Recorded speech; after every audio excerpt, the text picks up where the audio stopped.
No more hidden verdicts, no more secrets sold. Every voice is a weapon, every story be told. Innocent till proven guilty, that's our final decree. Under this Constitution we stand forever free. Phoenix in the dawn, truth ignites the sky. Together we stand tall, no more asking why. Well, good morning. Good morning, everyone. Grab your coffee. Let's roll on this beautiful Saturday morning. How is everyone here? Now, I know my intro is very, very short, but I do want you to understand I am revamping my intro due to some copyright violations, if you haven't figured it out yet. So I am just going to jump in today. Since my intro is short, we're talking about the hidden secrets and red flags. I'm going to do two things this morning. I'm going to talk about the document drops last night that we went over and reviewed, because something hit me this morning when I was reviewing the live last night to edit. So I want to say good morning to all of you beautiful people out there. Happy Saturday. And so let's do this. If you are out of the country, drop a 1. I know we're reaching a lot of people far and wide. If you are out of the country, drop a 1. Good morning, everyone. Good morning. Good morning. I see you. Hey, Mary Coleman. Good morning, everyone. You guys are so beautiful. Look at that. Patty, OG in the house. Pokey Dots. Lulu Bell. Wonder going to. I love it. Les, my beautiful chat. My beautiful mod. Chat mod. Amanda. Hello. Hello. Hey, y'all. Number 5. Look at you. Welcoming one another. I love it. Mary, good morning. Lola, good morning. I almost said good evening. Good morning, everyone. Lisa, good morning. Brittany, good morning. Okay, so Chris, you're out of the country. What country are you in? I'm just curious.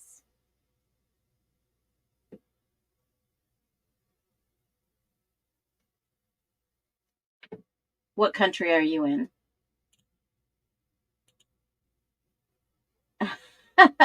Good morning. Good morning.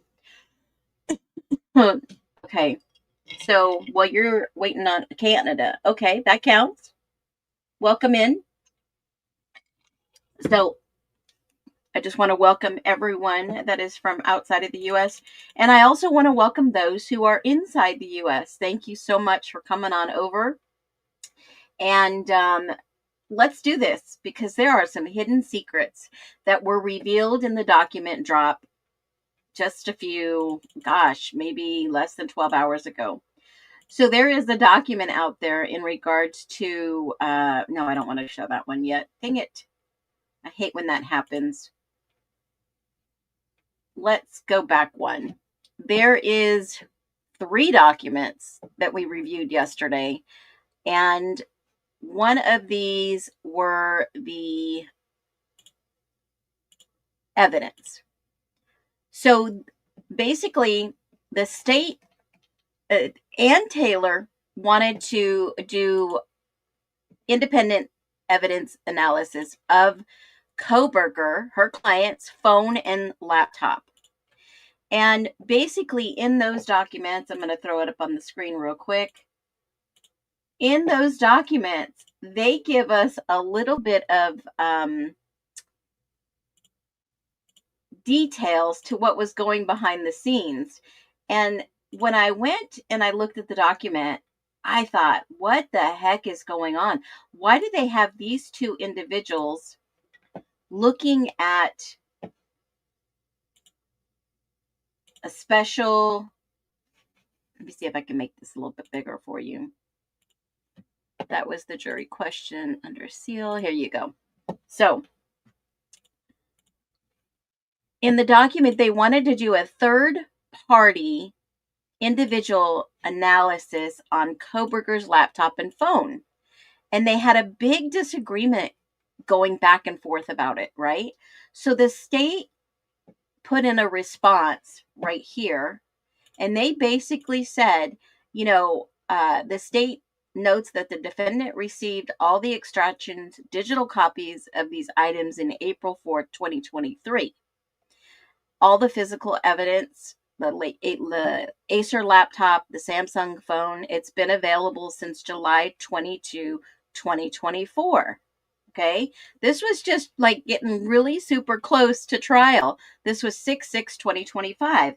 And I kept saying, well, why in the world that, what's going on in the chat? You see me? I see you, Christina. Welcome in. Okay, why in the world were they so interested in his phone, in his laptop? And why do you think they were interested in his phone, in his laptop, guys? Think about this. When we saw the state's response for the independent analysis that says basically this has been available and we gave it to you, was it embedded in that 68 terabytes of who knows what that they had to sift through? Who knows? But I found a document in the Moscow Police Department supplement that gave me some insight in regards to what was going on. So allegedly, Moscow Police Department had a USB drive that was given from the court testimony and from the documents reviewed.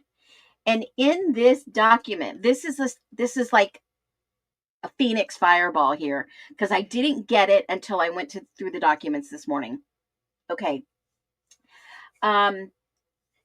So I'm sorry, she's a devil woman. I don't know what's going on over there, but I'm live. We're here. We're looking at these documents because this is something seriously hidden in these documents. And I'm telling you, all the answers are in these documents that they're trying to play the dog and pony show. Look here, don't look here, look there, don't look there. And that also includes the 4 alternative perp therapy perp theory that I'm going to go over real quick. It's all in the documents, folks. You just have to read them, dissect them. It's like a puzzle. You got to put them all together and figure out what they're talking about without them just giving it to us. And it's there. So welcome in if anybody doesn't know what I'm talking about. So and the Cellbrite, that data does flow into this process. So just sit tight. Okay. This document right here gives it all away that something took place illegally within this investigation, within this Latah County prosecuting office and the police department, alleged. And it's only because I put the documents together.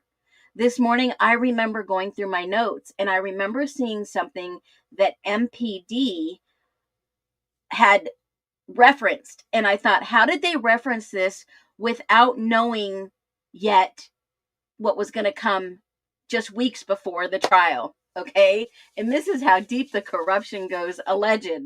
This is all alleged based on the facts and the evidence. And then you can actually see what they did. Okay. Not only do they do this with the DNA, they did this with the analysis, extraction of his phone and his laptop.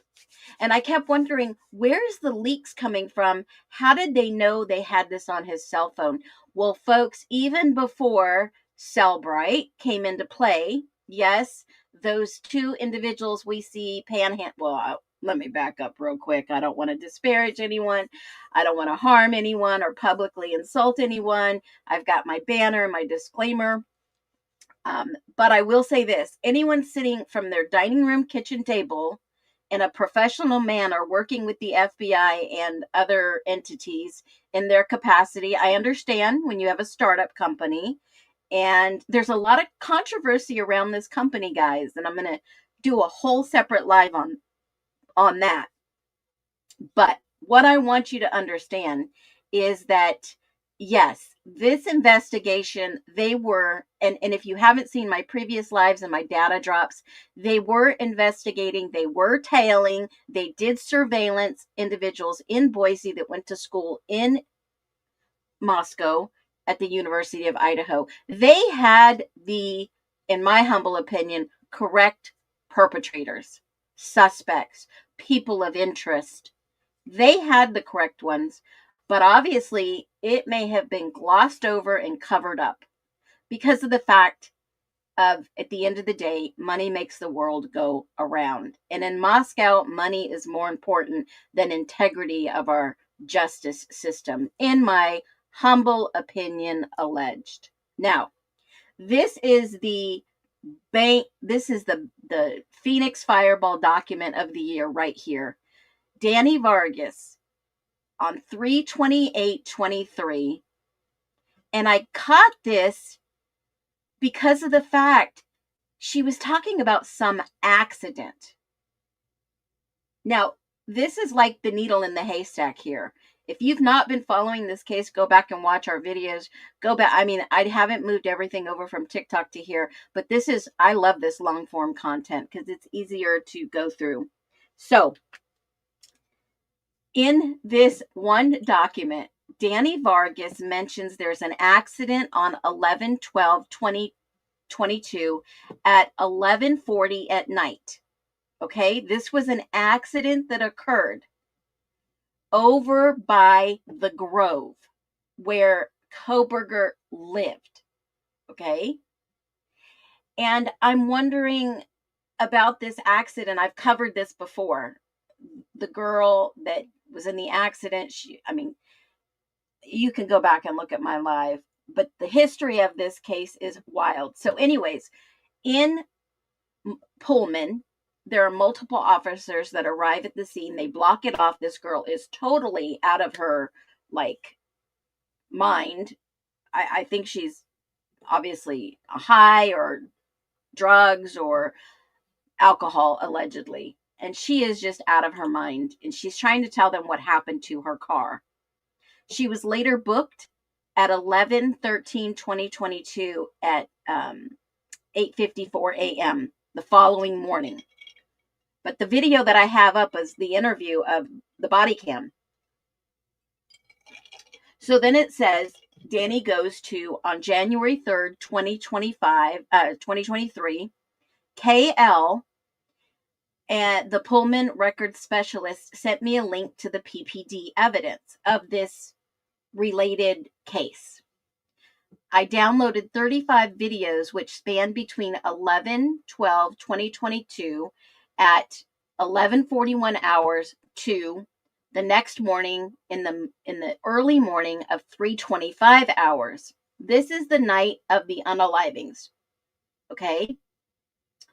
The majority of videos were in the area where the suspect vehicle was eventually located on Northeast California Street. I provided the download videos to Detective Mowry, Detective M, so he could upload them to the MPD evidence server. And I'm thinking to myself, why would Danny Vargas over at Moscow Police Department be so concerned about an accident that happens on the night of the people in question? Stick with me, guys. And then I go down and I read it a little bit more.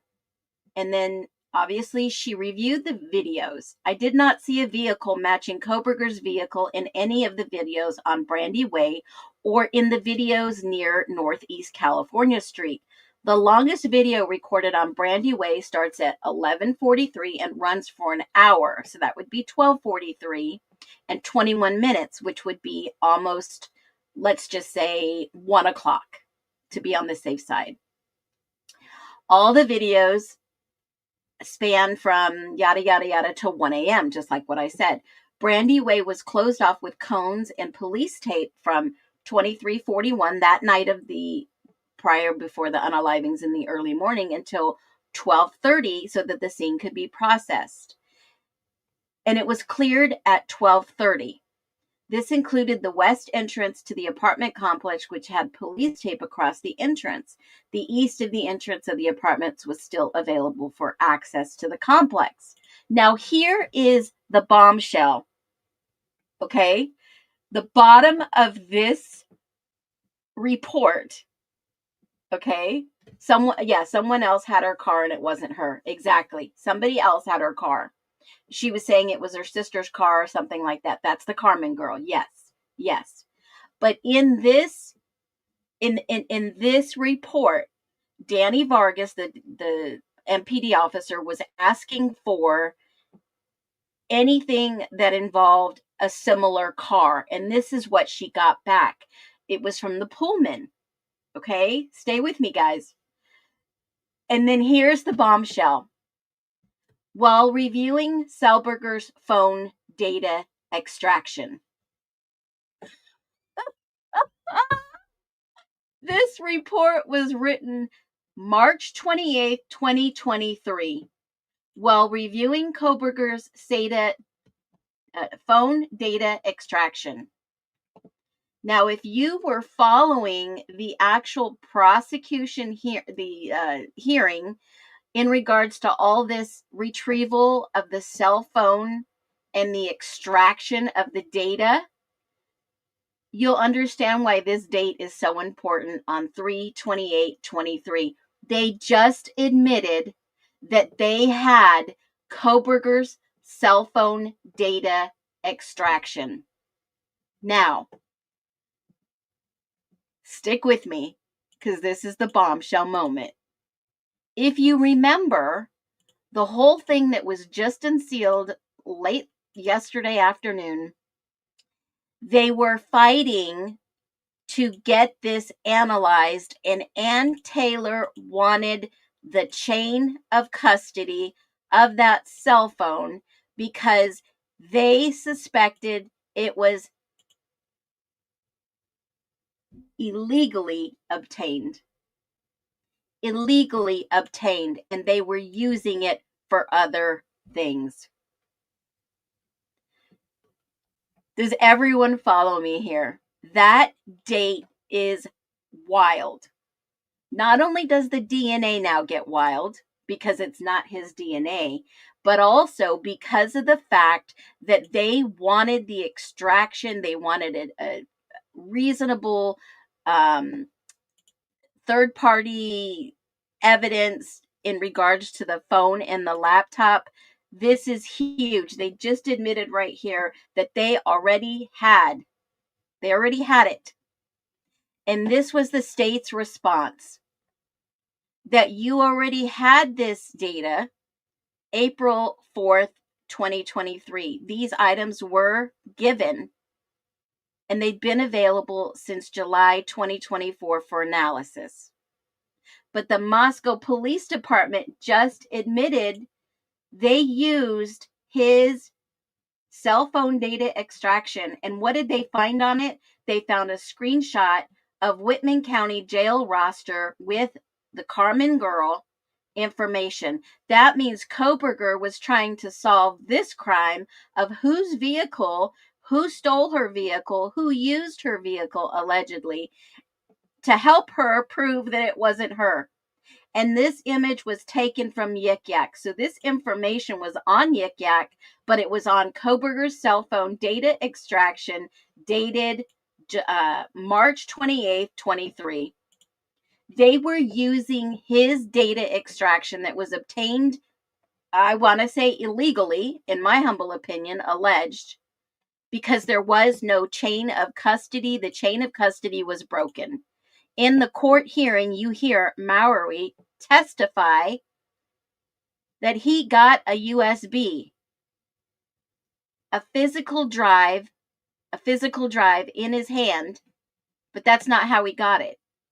He got it from the FBI after he did his Google warrants. So definitely double check me, go out, watch other creators that have already discovered some of these things. Now, this is the document that I found that proves they had this and had been using his data prior. Where did the leaks come from? This document was 3/28/23, guys. Okay? And not only is that important, The other part to this that I shared yesterday in my live, that we discovered an oops moment, like, holy crap, I can't believe we just found this. Now, when they look at this document, this blows my mind. They objected several times. This is the 7th motion to compel. And it wasn't just one time, it was 7 times. The prosecutor was not playing fair. We know that by now. They kept saying that they had failure to disclose expert opinions, which they did, especially about the evidence against him. But it also prevents Kohberger from assessing his filing motions in limine and motions to exclude expert witnesses that don't meet Idaho's evidentiary standard of evidence, basically.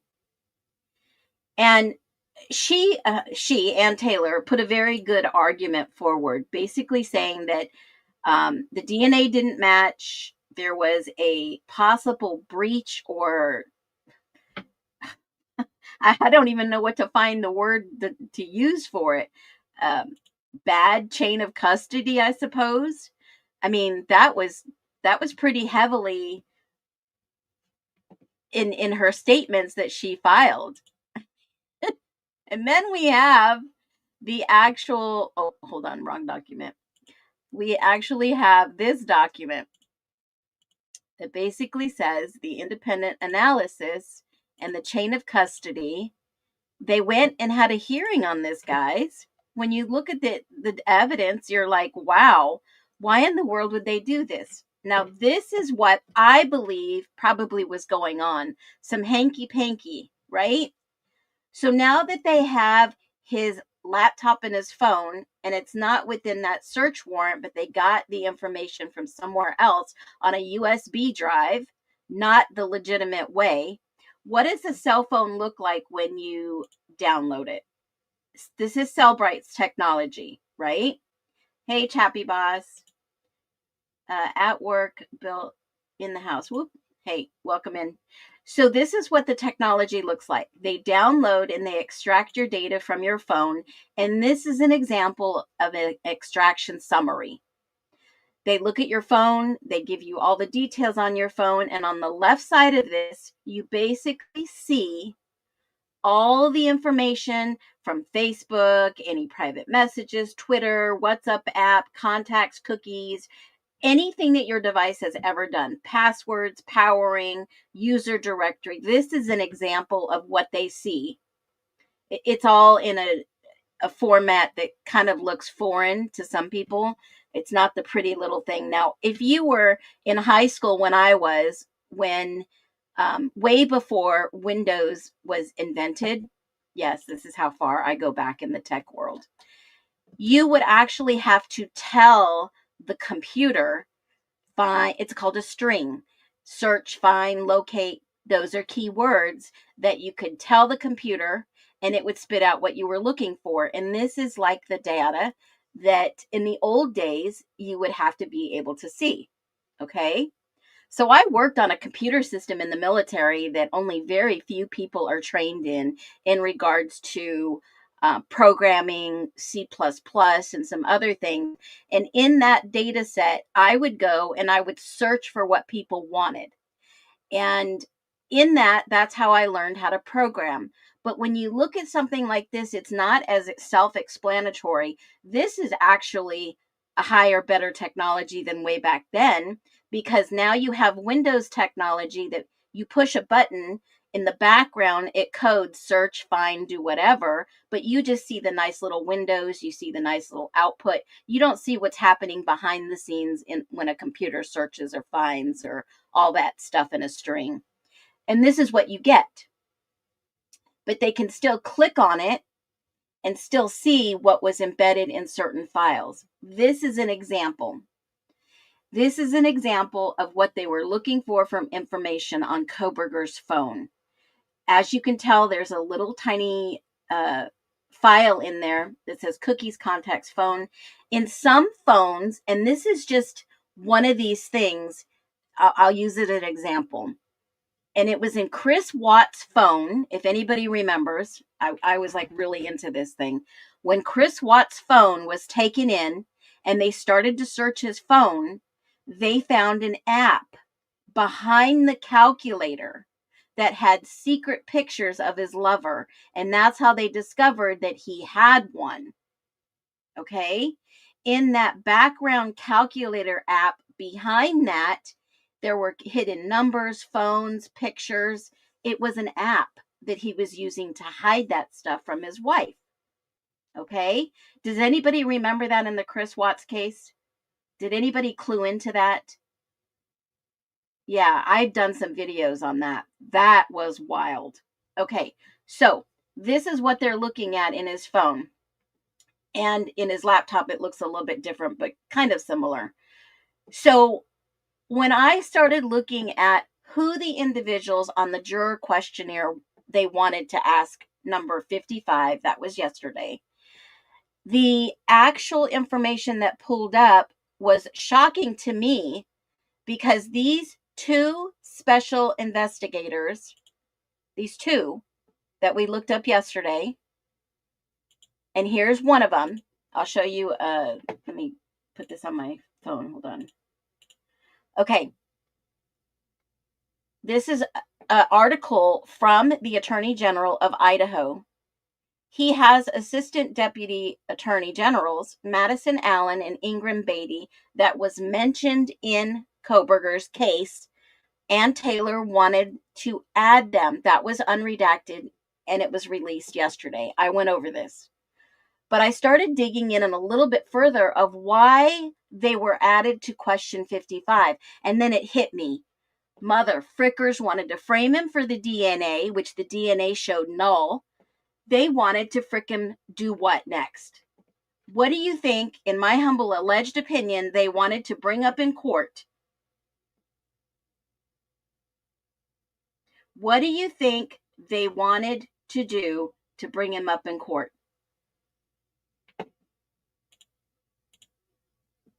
I've asked people, if you're coming into the chat to watch my lives, please don't mention any other creators. It's just a respect. It's out of respect. Okay? What do you think they wanted to do? What do you think they wanted to do? I mean, I could spell it out for you. Listen to this. If you hadn't attacked them in their sleep, in the middle of the night, like a pedophile. I'll play it again. If you hadn't attacked them in their sleep, in the middle of the night, like a pedophile.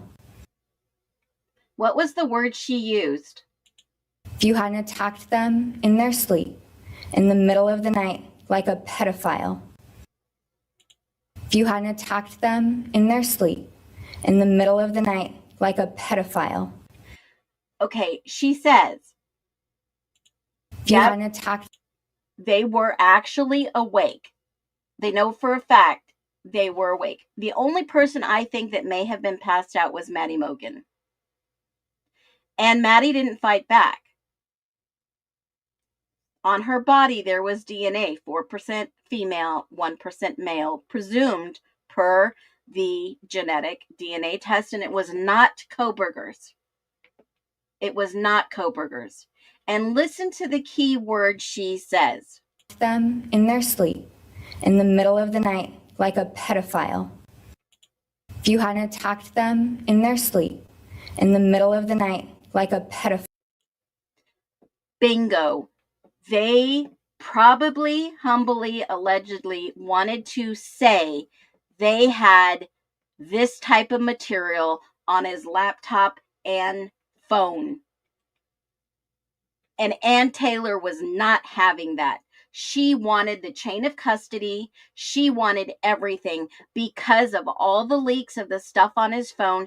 And what was the media saying at the time?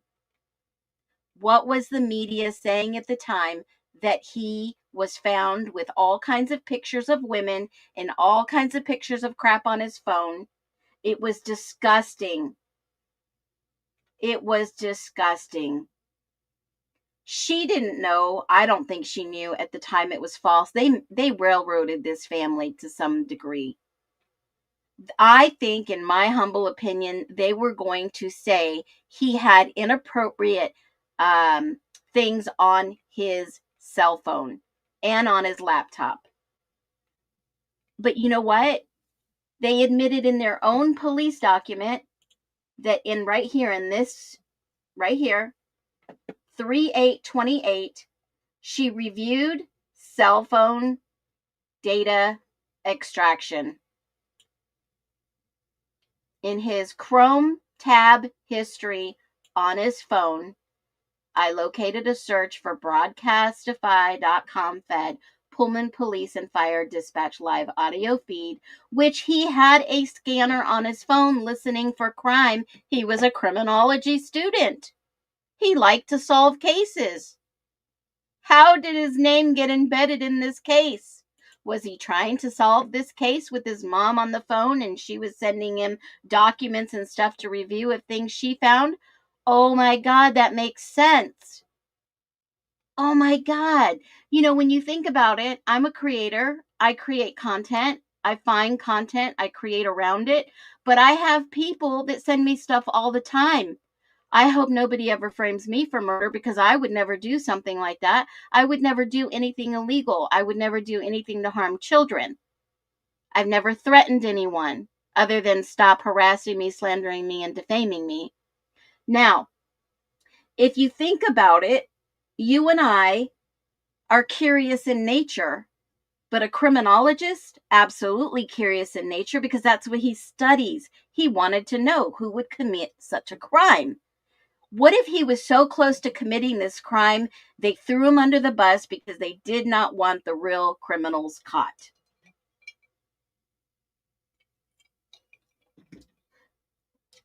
Yeah, we would be accused of calling our moms and our dads, oh my God, you're so, because it goes against the norm of the no contact your mom and dad thing that's going around, that we have good relationships, we're not normal.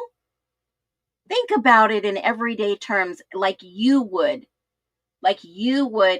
be in their shoes. What would you do?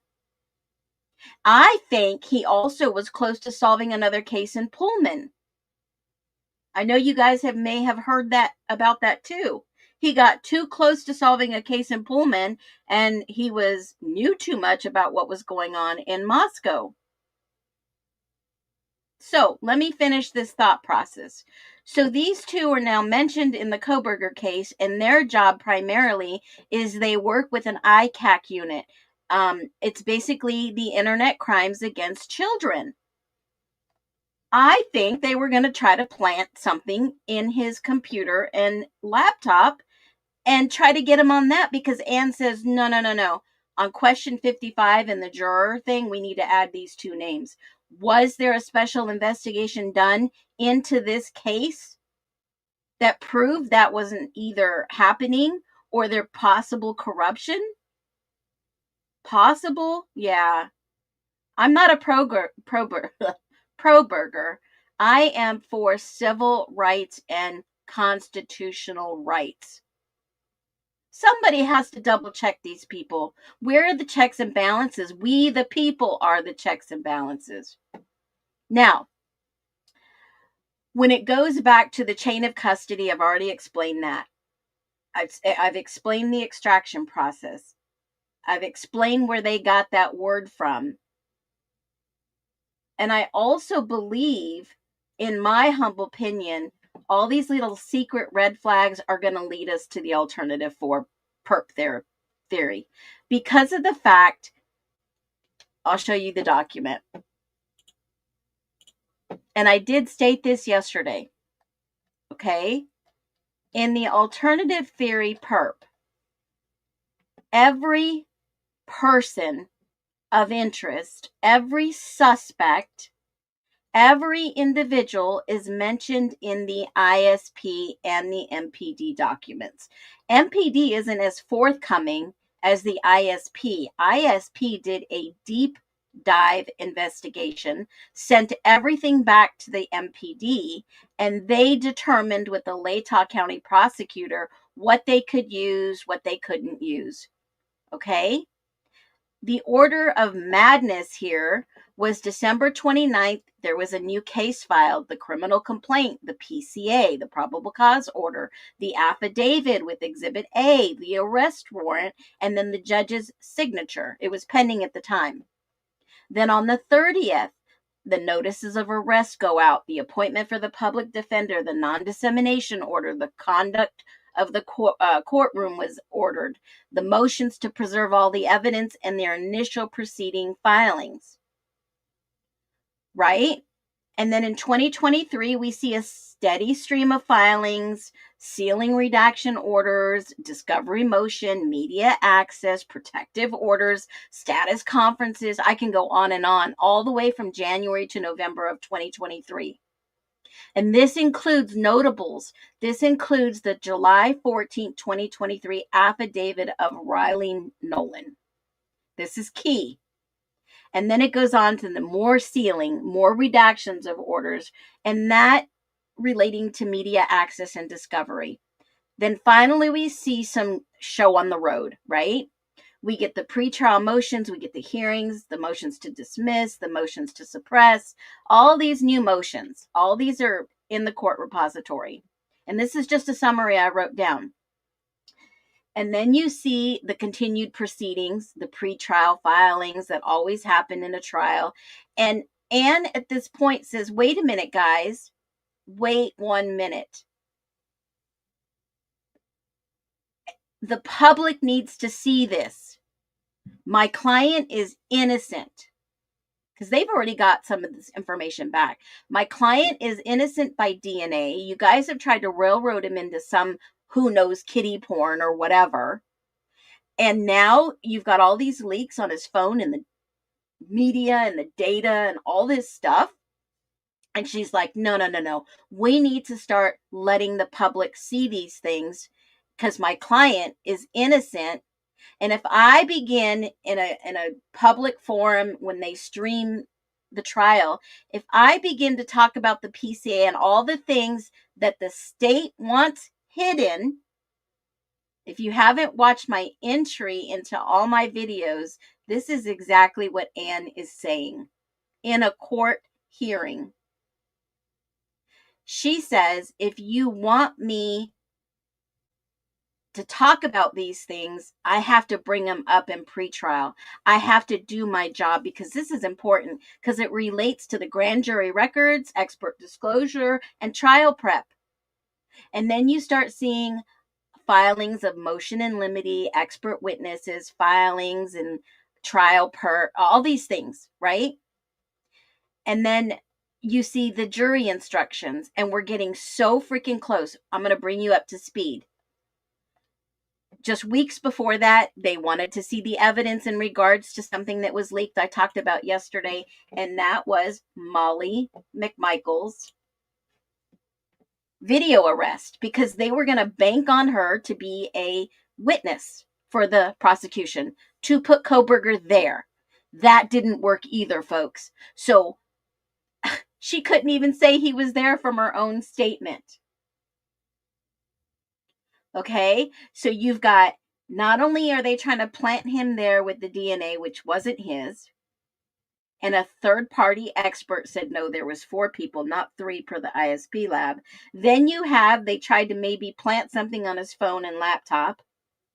And now you're trying to say a witness saying he was there when she didn't see anyone like Kohberger. This is the third thing that we've caught as a collective, as a community, as a nest. Okay, I just put this part together this morning reading these documents again and looking at MPD documents and ISP documents. Now, when you see that they wanted evidence of anything Molly McMichael had any contact with the Goncalves family, their attorney or representative, and the Latah County Prosecutor's Office, they wanted to know, was the prosecutor doing something behind the scenes to get this girl to come testify. And remember the DUI or the video body cam we saw of Molly McMichael? Do you guys remember that? In the repository I showed you yesterday, it was a ticket for a seatbelt. We know there was more than just a seatbelt. Isn't that proof? How proves the corruption goes deep in this county? Yes. They didn't book her for a DUI or a DWI. Did they give her a test? Was she on meds? How did they prove that she wasn't high on meds versus high on something illegal? And her whole repository criminal background just disappears? What in the frickety frick is going on? Okay? Now, when you begin to look at the evidence, you'll begin to see they've framed Kohberger. I've been saying this from the beginning. Nothing makes sense. Nothing adds up. Why are we not seeing this? And here is the jury questionnaire number 55, which mentions these two individuals, Ingrid Beatty and Madison Allen, which I just showed you this document, which links them that they do Internet Crimes Against Children Unit, and they are the attorneys that investigate this. Okay?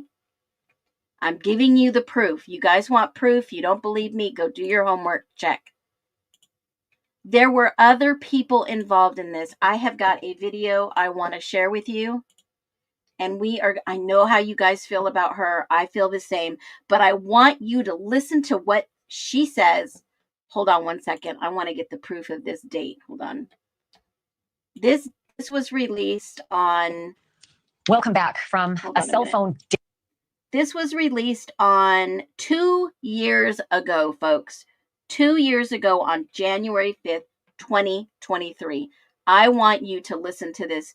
It's a 9-minute video. I've sped it up, so I want you to listen. Let me just double check. I sped it up. Yes, it's at 1.5. Data trail to the multiple sightings of a white Hyundai Elantra to the sheath of a still missing knife that's believed to be the murder weapon. If Brian Kohberger is in fact the killer, he seems to have given police pretty much a roadmap right to his front door. And this is a man who was working towards a PhD in criminology. Again, if he's guilty, what happened? Was he blinded by passion or frightened out of his wits, or did he want to get caught? I'm joined now by someone who has tackled these questions before in actually thousands of other cases, from Lacey Peterson to J.C. Dugard. But Paul Holes is most famous as the former cold case investigator who helped take down the Golden State Killer after decades on the loose. He is the author of the memoir Unmasked. Paul, I thought of you right away. We expected so little evidence in this affidavit, and it was a cascade of, frankly, mystery upon mystery. And yet we do have what we have. And what we have is that there was a bolo, a be on the lookout for a white Elantra on November 25th. And I think it was the 29th that they knew that he had one, and they had his license with a description of him. They had so much so early. They had DNA on the, the snap of the knife sheath that day. I don't understand how it takes so long. I don't know your business, investigators, but help me. Well, you have to understand that the affidavit is really a retrospective. And so the detective who's writing it is writing chronological order on when information came in. But when you start talking about this bolo for the white Hyundai Elantra, you have to understand that when they are initially investigated, they don't even have a license plate for this Elantra. So when they are now gathering data, going to the state's DMV and reaching out to other law enforcement agencies and in their databases, they're getting thousands of bits of information of different registered owners of white Hyundai Elantras. Now, maybe Brian Kohberger's name was in that list, but they didn't know that he was the killer at that point in time. At the same time, you have this parallel process going on with the lab processing evidence, and it takes time. Now, they shockingly had this knife sheath that was left behind that ultimately had Kohberger's DNA on it, which is just, for me, it's just crazy that they had such great evidence. But it takes time to go through to process not only the DNA from this sheath, but they have mountains of other evidence in the case that the lab is probably working in batches. So it probably took some time, 7 days, 10 days before they get their initial DNA results back. So they are juggling multiple things that take time. And ultimately, the stars aligned. The DNA added up. They had a suspect who had a white Hyundai Elantra. And then as they dug further, circumstantial evidence really cemented the case. So that it's fascinating. I'm looking at this timeline, and I picked it all apart and made crazy notes looking through the affidavit. But November 29th, a Washington State University police officer gets an Elantra and takes it right to Kohberger's apartment. He sees that there's this Elantra. The bolo's been out for 5 days, or 4 days, and he sees this one at Kohberger's apartment. So he can read the plate, and he says it's. I believe that's when they said. That's when they said This is the guy we want to take the fall. They researched him. They saw what he did. They knew. I think that's when his name popped up on the radar, when they were looking for anyone to frame and fit their narrative. It's a Pennsylvania plate. If you were to look at that plate, you got a stop on August 21st where there is body cam video with a guy with bushy eyebrows. And we know from day one that Dylan Mortensen said the guy in my house that night had bushy eyebrows. Then you get a second body cam, and that's on October 14th. And that one was also, this one was also Washington State University officers. And look at how they blurred the top of that car out, folks.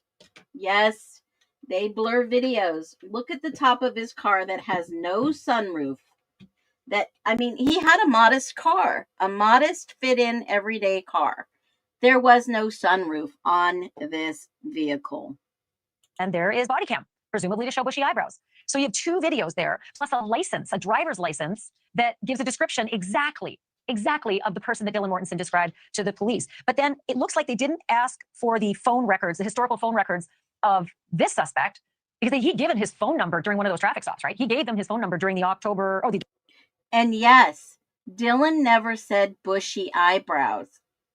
I think they saw a picture of him in WSU database. They saw his bushy eyebrows. I don't know whoever came up with that, but they probably saw the eyebrows in Dylan's room and figured, well, let's just throw that in there. It matches him to the T. That's our narrative, and we're sticking to it. I'm just going to say this. They sit around, and when I say they, those with power in any type of jurisdiction, municipality, city, state, town, whatever, they sit around when they have a case like this, and they have these, briefing rooms, and they have to come up with these who's the suspect type of meetings. August 21st. They didn't start looking for historics on that until December 23rd. That to me is a bit of a surprise. Well, and again, I think this is where, the confusion comes in as you have this Washington State University cop who sees this white Hyundai Elantra. But this is one of many tips that law enforcement is fielding at the time. So until they have something that causes them to focus on Kohlberger, You're right. Someone just put that in the comments. He could have had a unibrow, right? Come on, guys. Having to try to sort through all of these tips, just because you have footage showing that you have a male that has bushy eyebrows, that isn't going to be sufficient to cause law enforcement to disregard all the other tips. This is where I believe that there's a likelihood that they had other more advanced DNA technology that was utilized that helped them focus in on Kohlberger. And then once they focused in based on that kind of technology, now they started adding things up. Oh, he drives a white Elantra. Now you get the body cam footage. Now you get the cell phone records, and the circumstantial case starts to cement itself. Did you have a bit of a flashback to the Golden State Killer? Because I got to say, I heard in this affidavit that Brian Kohlberger applied for an internship at the Pullman, Washington Police Department just in the fall, just a couple months ago. So presumably it is sometime around the murder, right? The murder's on November 13th, and sometime in the fall he's applying to be an intern with the cops, and the Golden State Killer is, of course, a cop, and of course the familial DNA that you worked to find him. Did you have that flashback? No, absolutely. There are parallels here with Kohlberger and D'Angelo. D'Angelo went to school and got his degree in criminal justice. He became an intern at Roseville PD, and ultimately was a cop while he's committing fetish burgs and numerous sexual assaults in Northern California. Here, Kohlberger's doing the same thing. In addition, look at the crime that Kohlberger has been accused of. It's going into a residence at a time when the occupants are likely going to be asleep or falling asleep, and then killing them. That's exactly what the Golden State Killer was doing. I would not be surprised if Kohlberger actually studied D'Angelo and the Golden State Killer case. That is so creepy. So I got to ask you something, because you told me something off air that just shocked me. I only have a minute left. But when homicide detectives process the body, you said that they sometimes do not look for places where a sex fetish killer will mouth, and they won't think it's a sex crime. What did you mean by that? Well, what I've seen across the nation, and even in California and jurisdictions next to mine, is when crime scenes are processed and the victims' bodies are processed, they often limit themselves from a sexual assault evidence standpoint to just collecting the 3 orifice swabs, oral, vaginal, rectal. And then if those are negative for just semen, and a pathologist says, I see no injuries to these orifices, they say, well, there's no evidence of sexual assault. But they often don't swab types of evidence that you can't see, such as saliva around the victim's mouth, in their hair, on their neck, on the intimate areas of their body, even down onto their toes or feet, where we sometimes get offender DNA and saliva. So this evidence. Okay. Did you guys just understand what he said? And this is the reason I wanted to play this. MPD swabbed all these areas that he just talked about. And remember what we said months and months ago when this was released. They swabbed for something of this type of attack, right? And we see it in MPD right here. We see all this right here. Pubic hair, swab, male parts, female parts, booty parts, neck. You see them. They swabbed everything. Okay, forearm, yada, yada, yada. And then I go back to this crazy video. If you hadn't attacked them in their sleep, in the middle of the night, like a pedophile. If you hadn't attacked... I go back to that video and I think Bill Thompson claims up and down that there was no sexual component of this crime because they knew Kohberger was going to prison. And if he is harmed in any way, the state prosecutor in the state of Idaho would be responsible. They had some people believing he possibly had some inappropriate pictures on his phone and his computer and allegedly killed all 4 of these students in their sleep, but there was no sexual component. Then why did they do all these swabs? Why did they do all these freaking swabs?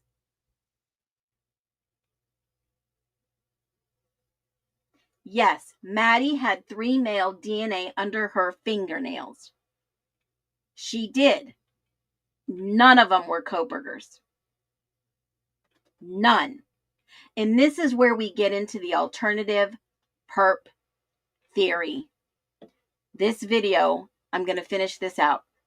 This is often overlooked. I don't know what they did in this case. Maybe they did a great job processing these victims' bodies. However, it wouldn't surprise me that due to the nature of Kohberger's background and the types of victims he's going after, that there's a possibility that there's a sexual component to this crime that was missed. It is so fascinating. You have got to come back. We have a much longer conversation to have about this because they said originally no evidence of a sex crime, but I promise you'll come back. I will be back. Again, that was a video in, hold on a minute, January. Welcome back from a cell phone data. January 5th, 2023. Okay.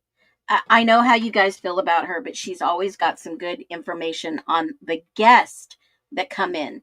So now that we've seen that, now that we've pieced that together, let's get into the theory that we can now talk about the perpetrators, alternative perpetrators. I want to show you a picture. I don't know if you've seen these pictures before, but these pictures came from the internet. They're public out there. They are showing of Maddie's room. Okay? They're showing of Maddie's room. I don't know if you've ever seen these. Okay? And they also show these pictures. Keep that picture in mind. I'm going to come back to it. Okay? This is Bethany's bedroom. In the documents, it said that a drawer was rummaged through and a broken dresser. Okay? Now, in this picture, we're going to play I Spy. In this picture, what do you see in this picture? What do you see? I mean, I can grab a picture from the outside of the window, but I want you to tell me, what do you see inside this window of Bethany's? In the documents, it was stated that there was a broken dresser. There was, looked like it had been rummaged through. But I don't remember her mentioning any of this. This was just from the view of the police looking inside the bottom floor entrance bedroom. What do you guys see in this picture?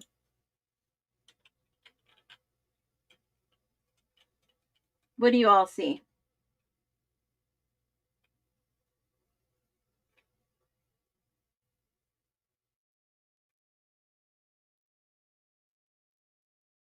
I see 2 broken blinds on the floor. Do you guys see that? Do you guys see that? On the Idaho crime scene photos, and I'm just going to pull up one from the outside so you can kind of see. Where is my repository? There is an investigator that is dusting for prints and possible blood outside of that window. Possible blood. You see her dusting for prints.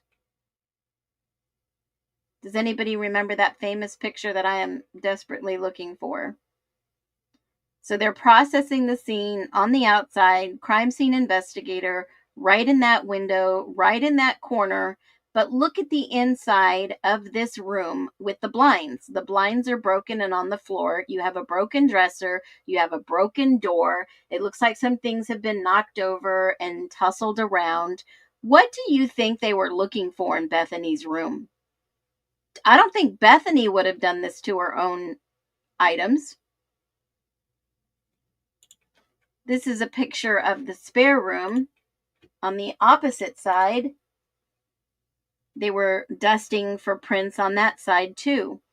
And this is the picture that they were looking for on this side, where the blinds you see are missing.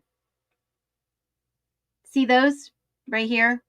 The blinds were missing right above this investigator's head.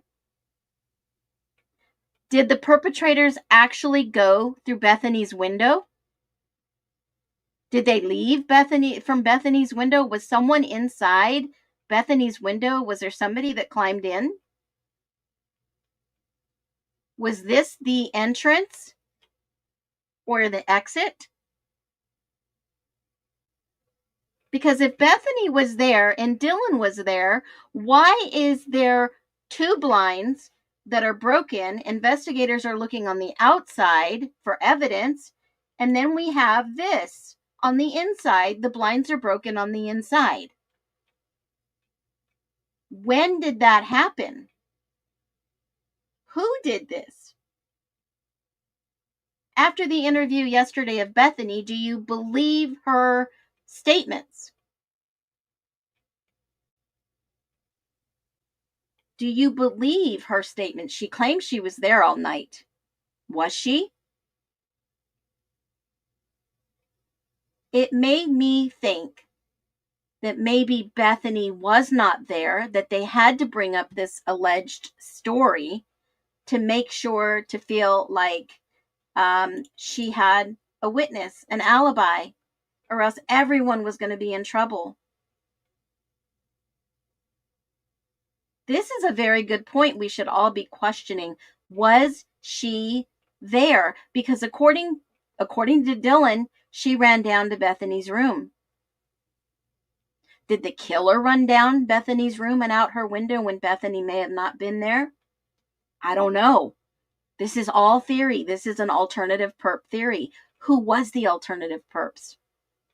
There had to have been more than one, obviously, per the DNA. And the prosecution knew that. The prosecution is the one that put all these names and all these theories inside their own documents. What am I talking about? The investigation, folks. MPD investigation, ISP investigation, FBI investigation. At the end of the day, the Latah County prosecutor this is their case. They have to prosecute their case. They have to win their case that they charged this guy with 4 counts of murder and burglary, that he pled guilty at the shock of the defense, saying he was ready to plead to all 5 counts. All 5 counts. Folks, you can't make this stuff up. It's right in our faces. We know it's a cover-up by now. This is no psych. op. It's a cover-up. So looking at Bethany's room a little bit more, that's a blown up version of the blinds on the ground. And why was her drawer and her dresser look like it was rummaged through and broken? Who was looking for what? Bethany, only you can answer this question. So, who were the perpetrators? This is where it gets good. All the evidence is in the documents, and I'll run it through with you. Based on what we know, in early July, well, I should say early June, with all the filings and the motions for discovery, and Anne saying 24 times, we need more documents, we need more clarification, you're not giving us what we need. And the motion to compel is that they wanted to have the state be recognized in court for their negligence. And Hippler wasn't having that. Nope. No sanctions, no yada, yada, yada. And then Anne says, well, wait, we need more time. Per the law, if we're going to go to the death penalty trial, and if my client is found guilty by some reason, then we're going to have to hash this out right now. You can't rush a death penalty case. And what did the state want to do? They wanted to rush the death penalty. So if we know, just by watching the videos, just by watching the ISP documents and the MPD documents, there are 4 people in the back of my mind that I see in the videos, in the documents, that could be alternative, reasonable perpetrators. Right? All these secrets were being hid. Now, was it somebody who possibly was arrested already? There was so much going on in that area. Not only were drugs and stuff like that happening, but this was also happening. This right here. There were several. And remember what I said, if they tried to plant this on his laptop and phone, there was another investigation in the area going on. These were not a ring. These were individuals that were arrested in the area for these things. Washington man, a Washington business owner. Yeah, right there. I won't say it. A Washington business owner was accused. And, you know, their state's attorney's office says a little bit more was involved. There were other reports of this happening in the area. Several individuals. It wasn't a ring. It was just several individuals with the narrative. And more people were arrested. Okay? More people were arrested. They were watching these people ever since the unalivings of the IDAHO4. Okay? So Moscow even had some in their own backyard that they were watching and they were arresting. There were other things going on in this area, not just with rugs. So was it that? No, I don't think it was anybody in those people who were arrested. No, because they didn't have any DNA unknown. It had to have been somebody who refused to give their DNA. Someone who refused to not cooperate. Well, who could have that been? I mean, drop your comments below if you know who possibly it could have been. Who were the alternative perps?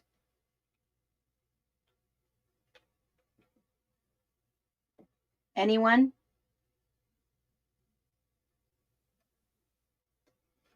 Let's look at the evidence first. Let's look at the documents. And that'll give you some type of indication. We already reviewed that. We reviewed the independent analysis. Motion to compel 7 times. We read that. Here's the evidence. And what did they have to say about this evidence? The state says it all right here. And let me pull up my notes. Let me grab those.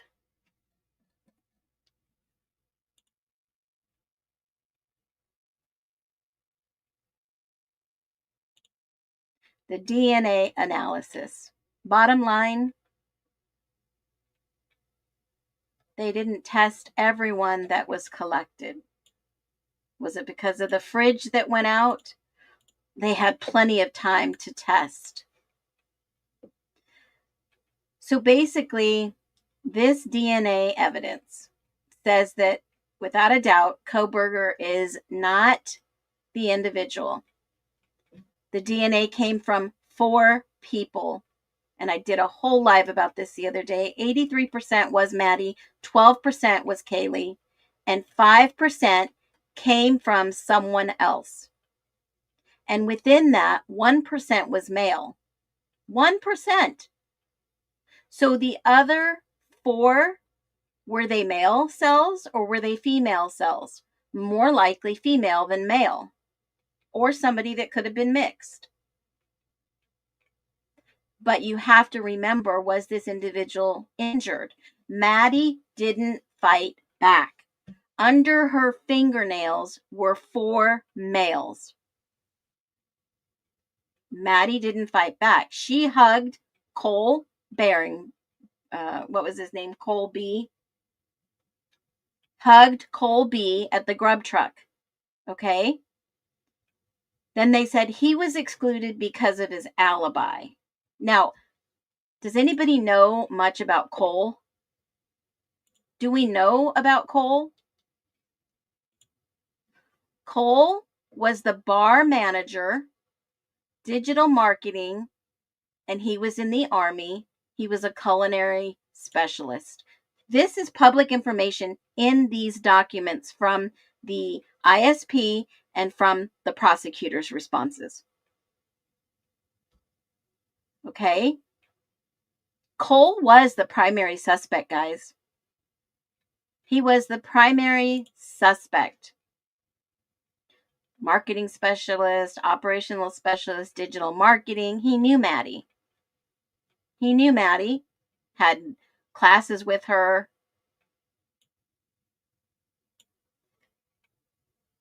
Traveled. Works in marketing. Culinary specialist in the Army part-time. There's our military connection. Does he own certain knives? Yes, in fact, he was said to be kicked out of the bar in the ISP documents. But the only problem is that he had an alibi and they cleared him. I think they cleared him too quickly. But in my humble opinion, this was guy number 1. Lived close, had access, knew Maddie. This was my primary number 1. Worked at Big 5 Sporting Goods in Moscow, was seen at the bar, was friends with Adam, allegedly, had no involvement with the frat. No involvement. Did he have an injury? Don't know. Have no idea. Because remember, the ISP investigators didn't search outside of the area like where he lives in Boise or where in Emmett, where allegedly his family is from. They didn't do that. Didn't do that at all. And he was the primary suspect. Primary suspect. Worked at Big 5 Sporting Goods, Army Reserve in Boise. Works at a marketing company. Research and development on the Dean's List, 2021. I mean, you can go and take a look at it. Wasn't a part of Greek life, but knew people in the Greek life and knew Maddie. Was he the prime suspect? Absolutely. Did he do it? We don't know because they dropped the investigation, folks. Stop the investigation. And why is that? Why is that? Why did they stop this investigation? So I'm looking at the documents and I'm reading them and I'm thinking to myself, this was the state's objection. This is the defendant's reply to the state's objection that they unsealed. Excuse me, I said it wrong. This was the state's objection. Then the defendant replied to their objection. And this is what they unsealed. I talked a little bit about this yesterday, but I want to talk a little bit more about it in regards to the DNA portion. Because when you start looking at this document, you see two things very quickly. One, he has the constitutional right to the 14th Amendment, the due process. Two, he has also his civil and constitutional rights to a fair trial in the state of Idaho. And when you look at this, Eliza Mathstoff did a freaking great job in putting this together. She has had some amazing hearings in regards to the evidence for the chain of custody for the phone and the laptop, but she also had really great knowledge of constitutional rights. She cites a couple of very good cases that I looked up that basically the due process in this shows that, hold on a minute, I had to download this to save it. Basically, that you can't just bring charges against someone and say, we're going to have a waive your rights to a speedy trial, right? Because if you waive your rights to a speedy trial, it's a plus and it's a benefit. It gives two situations at hand. One, the state can gather more evidence to use against you. Or two, you can have more time to gather a better defense. If you were ever charged with a crime, whoever's watching, you should know this. Do you know this? Drop a 1 if you know this. You should never, well, I'm not a legal expert. You should seek legal advice. But in my humble opinion, if it was me, I would never waive my right to a speedy trial. Because if they bring evidence against you, if they bring a case against you, they better have all the evidence up front. They better know exactly what they're talking about. But in a death penalty case, seek an attorney's advice, definitely. But if you're involved in a misdemeanor or anything, they have to have enough evidence to charge you. And if they don't have enough evidence, don't waive your rights. Get an attorney. Hold on a minute. I've got mods in my chat, so if something's going on, you guys can handle it, right? Okay. Let me just see. Okay. All right. So good. They've got it all under control. Hopefully your coffee is still warm or cold, and let's get this done. I know there's better ways to spend Saturdays, and I want you to go ground yourself and have fun with your families and take a break. I think we'll probably have some closure pretty soon, hopefully, if people can do the right thing. So basically, in this document, the state is saying, and I'm putting it in layman's terms as easy as I can without having to go tell you exactly what it is. The state objects to the evidence, saying that there's other possible perpetrators in this theory. They basically say that it's the defense pushing back, saying we have the right to present all this at trial, and the rights to present a defense. The Constitution gives you the right for a full defense. If that means pointing to other suspects, it includes that. If you are innocent, you have the right to bring other suspects forward. right? We read yesterday the judge's, oh my God, you guys, this unsealing of the court minutes for the sealed hearing. Judge Hippler basically said, and I'm not quoting exactly, he basically told everyone in the courtroom that if somebody gets on the stand as a witness and confesses, great, I'm not holding out hope for it, but basically it may not happen. So the defense was hoping to get these witnesses on the stand that will break down and confess, when in fact they have evidence that shows it's someone else, and it had to been narrowing it down that somebody who did not provide their DNA. Who did not provide their DNA? Who could they have benchmarked it against? And they're just not, the prosecution's just not going to go out and test everyone's DNA because they have brought the charges against Kohberger. They believe he committed this crime. When in fact, he didn't. Wasn't even close. But the court's saying you can't just blame it on random people. Someone else might have done it is not good enough. They need evidence connecting specific people to the crime. This may never be solved. It may remain a mystery. Like I said in the beginning, people are buying time, then they're going to point fingers at everybody, and no one will be held accountable, and the innocent person is sitting in jail. Isn't that enough? Do people have people lost their moral compass in this world and not have enough integrity to tell the truth? They're going to have to live with this the rest of their lives until they screw up and get caught. Or until someone says, I'm ratting you out. I'm going to blackmail you. Who's blackmailing who? That's what I want to know. That's what I want to know. Who is blackmailing who? Phoenix, Alexis has a military question. What is it? Alexis, what's your question? Alexis.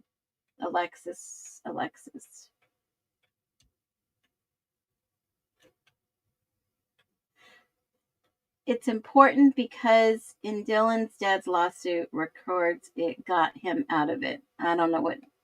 I've seen the lawsuit, but I'm not sure exactly what your question is. Where is it? I have a random question for you since you have been in the military and I am not from the USA.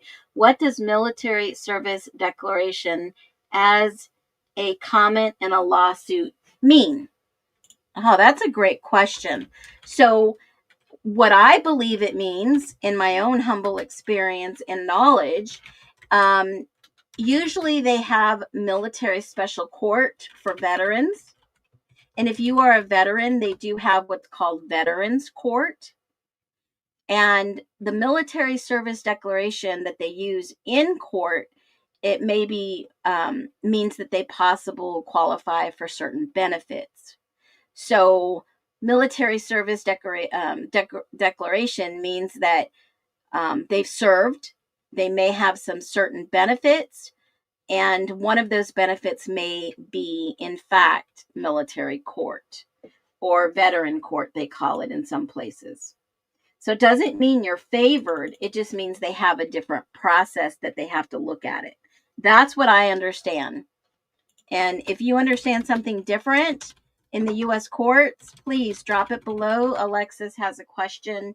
And that's basically, yeah, it's a great question.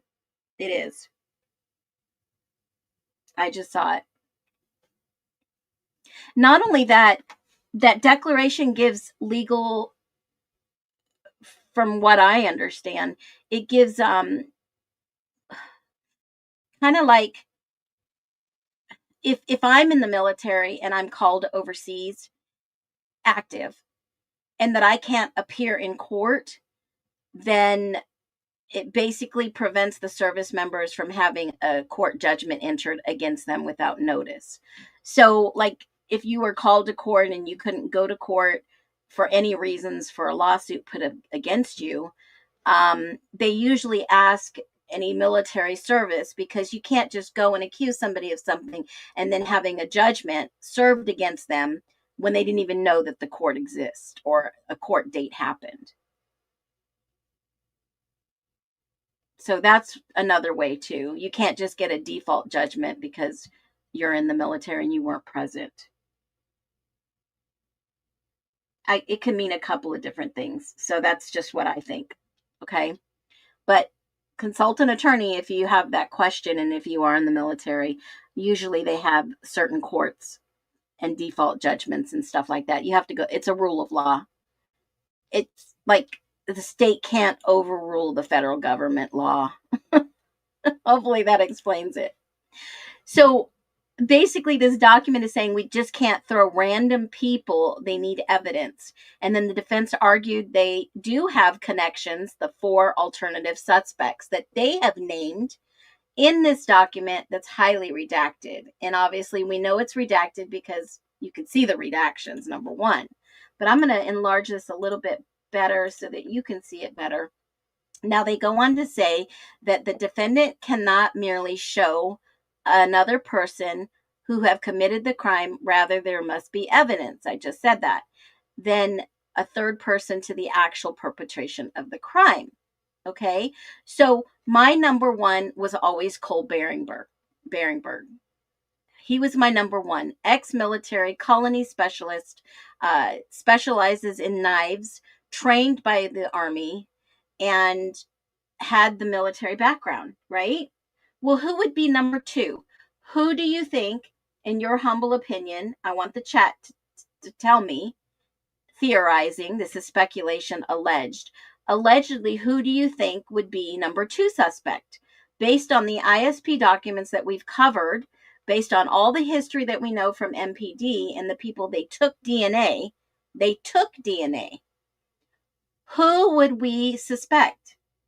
Yes, JS, okay? Why would we suspect JS? Because there was blood found in a shower curtain and hallway. We don't know whose blood that was. We never got the important information back because the investigative process stopped. They stopped investigating when they had Koberger's name. Were they getting too close and had to throw somebody under the bus? Absolutely. So not only did JS have known blood on the shower curtain and the hallway, and that was just because the maintenance guy were like, what's going on in here, right? There was a plumbing issue. They got called out to check the apartment, and lo and behold, JS wasn't even in town.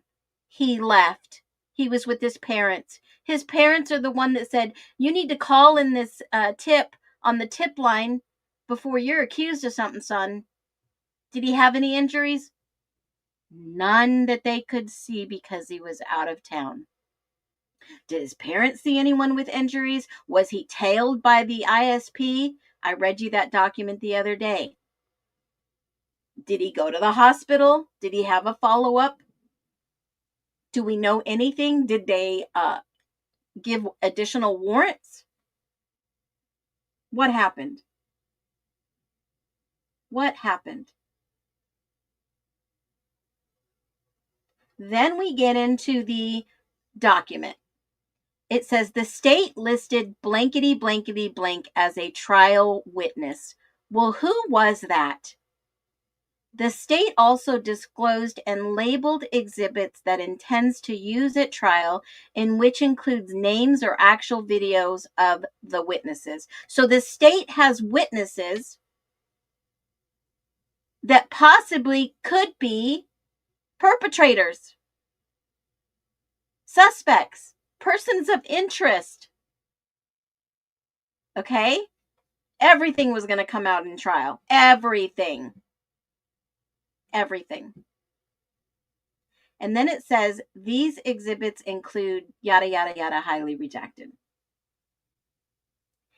Each of these alternative perpetrators identified the defendant and listed as a witness by the state and more closely tied in knowledge.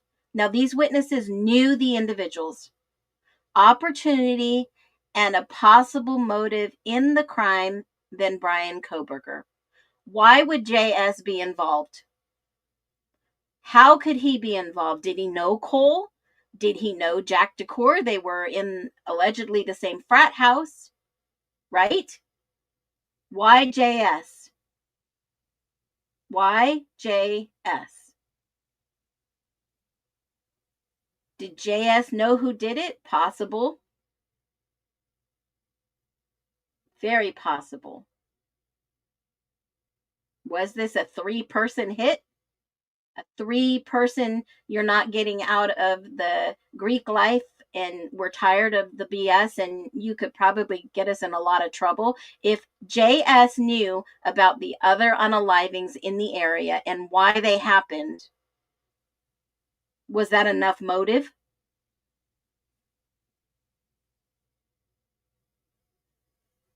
Was that enough motive?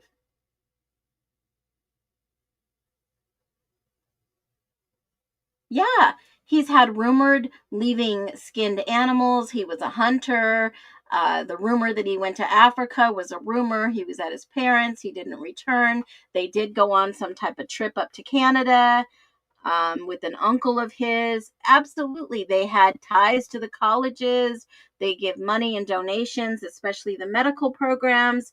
They were on the bill to stop that. I shared that the other day. I've had that information for quite some time.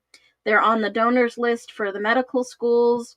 They had a lot of game. They had a lot of skin in the game, guys. Would the college protect this young man from any future involvement in a crime? Sure. Did he do it? We don't know. Was it his DNA? I don't know. They didn't tell us. Was he angry enough? Could he have done it? Sure. So, in my humble opinion, alleged anybody could have done this that was upset with these girls that they uncovered or were ready to tell who injured or murdered someone else. I think Occam's razor is the easiest answer here. I shared the FBI stats. It's usually a friend or an acquaintance that would murder you first before your own family because of something you have knowledge of or that can blackmail them or put them in danger. Now, each of these alternative perpetrators identified by defendant and listed as witnesses by the state. They were coming to court anyways. They were coming to court. And remember the ISP document I showed you that they were calling all these witnesses to see if they got subpoenas, if they were coming to court at all. Okay? And then they're most closely tied in knowledge, opportunity, and motive. They know that. All 4 are alternative perpetrators linked circumstantially or directly to the crime. What did Ann Taylor have that would link them directly to this crime? What was she going to show in court that the prosecution was so scared of that they shut it down quickly? Remember, this was filed on 6/13/2025, just less than 16 days before a plea agreement. 16 days before the plea agreement, they were already in jury questionnaire trial process. The judge mentioned, we've got the jury process coming. I've got 1,000 people on standby, and people were being called to come, and they were showing all their jury summons across social media. Remember that? I covered that. Now, what did Ann Taylor have? Not just DNA. What did Ann Taylor have? What did Ann Taylor have that she was going to bring to court with a bombshell of evidence? Did someone rat them out? Did she have a star witness that was going to testify to this? I don't know. This is all theory and speculation. Was Ann at the brink of bringing this case to the knees of the state? Drop what you think Ann had that she was going to bring to court and directly connect these 4 alternative perpetrators to the crime. Did someone get immunity? There was a special prosecutor involved in this to oversee this. There wasn't a special investigation brought in. Did they have the leaker of the the information? Did they have someone that was directly related to the crime that said, okay, I'll tell everything. I'll tell all if I get immunity or you don't prosecute me or I get out of this? What do you think, guys? I don't think it was Bethany. I don't think it was Bethany. It had to have been a guy. A guy, okay, she's saying that there's 4 alternative perpetrators that are linked circumstantially or directly to the crime. Did she have one of the 4 that were directly linked to the crime say, I'll be your star witness, I'll tell the truth, I'll do the right thing, I can exonerate Kohberger? It had to have been a guy to stand up to these other guys. It had to have been someone strong, powerful. This is a theory. This is a theory. Everyone's going to point the finger at everyone else. The DNA will tell the truth. Somebody did not give their DNA. It was more than one person. But Anne gets up here and replies, all 4 alternative perpetrators are linked circumstantially or directly to the crime. Moreover, given Mr. Kohberger's expert disclosures that more than one person committed these crimes, she had proof. Other evidence supports the defense theory that Mr. Kohberger is not the person and the crimes were committed by one or more person. Did Anne have that one person to go against the other 3 and give them an offer? Possibly. She wasn't banking on just the genetics. She wasn't banking on just the DNA. She was banking on someone to get on the stand and break down and confess to who was involved. The judge said it. The judge said it. He said it. There were going to be witnesses that were named perpetrators, and if they get up on the stand and confess, then that is exactly what will happen. Then, Anne goes to say on page 3, the defendant's offer of proof in part arises from the state's motion of limine, alternative perpetrator evidence filed on February 21st, 2025. Well, if we go to the state's repository, folks, we can't access that because it is not unredacted. It is not unsealed for us yet to be able to see what happened on February 21, 2025, right here. Okay, this was the motion. We can see part of it. The rest of it is unredacted. They sealed it on the 21st. It is redacted. This transcript right here, some of it is redacted. If you have time, you can go through this. You can definitely go through this. It gives a lot of information in regards to alternative. Okay, this is a long, it's a 175-page read. If you have time, I'll put it on the website, our beautiful website, Justice for All, FOURALL. I'll put it up there. It's a redacted hearing, and it was held on the 23rd. But then on the 21st, we don't get to see it because they've limited his alibi, okay? And they've also said some other things on this date, but it's not there for us to see yet. So when we go back to the document that Anne is talking about on the 21st, on page 2 of that motion, we get to see a little bit of it here. The state argued in this case during the course of the investigation, literally thousands of tips regarding possible perpetrators were received by law enforcement. And there were tons of tips in those ISP reports. But she says, with the exception of information regarding the defendant, none of these tips were substantiated. All the tips that flew in, all the tips people called in and said, this guy's creepy, he's got tendencies, he's got this and that, nothing was substantiated. Did you know for a fact even Washington State University did an investigation on all of these complaints and found Mr. Kohberger not guilty of any wrongdoing? Even his professor that had the FBI there basically said, well, I thought maybe he did it. It crossed my mind, but then I realized he's not strong enough. He's not smart enough. Right? His professor. I'm paraphrasing. Okay. Now, what's interesting is that they go on to say, well, it is true there are somewhere between 45,000 and 75,000 tips. Holy freaking moly. Do you know how much evidence is in 65 or 68 terabytes of info? That is over 5 billion pages of text. 5 billion pages of text, folks. I couldn't get through 5 billions of page book in a matter of years. Okay? So they're saying that they get them continually daily.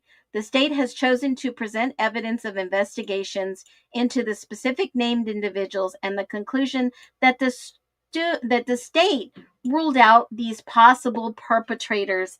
Yes, guys, the state ruled them out. Remember how Steve G said they ruled him out too early in the game? They ruled him out. They ruled him out. Why did they rule him out? Cover up, alleged. The state purported diligence in ruling out possible perpetrators, especially those with close connections to the victim, is in an issue that the state is putting forth front and center, a trial in its own case in chief. Mr. Kohberger has the right to confront this evidence. He had the right to say, no, you planted information alleged on my phone and my laptop. You've done this to me. You've said it was my DNA when it wasn't my DNA. I have the right to bring this to trial and show you were wrong. He had the right, constitutional rights. The state argues that the evidence submitted in the offer of proof is inadmissible. And the judge agreed with the state. As explained, much of the state seeks to admit its case in chief. Well, basically, they stipulated to the DNA of the FBI that says, nope, no hair, no fibers, no nothing in his apartment or his car matched anything of the victims at the crime scene. They agreed to stipulate to that and put that into evidence. That means that the state had already admitted that was its case in chief. That was the main case.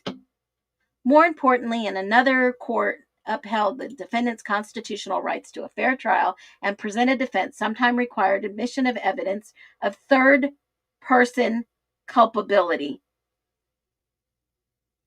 To present sometimes required admission of third-person culpability. That's somebody who was going to say, yeah, I know who did this, and I was a part of it, but I'm going to get some leniency, even in the face of evidence rules that would exclude it.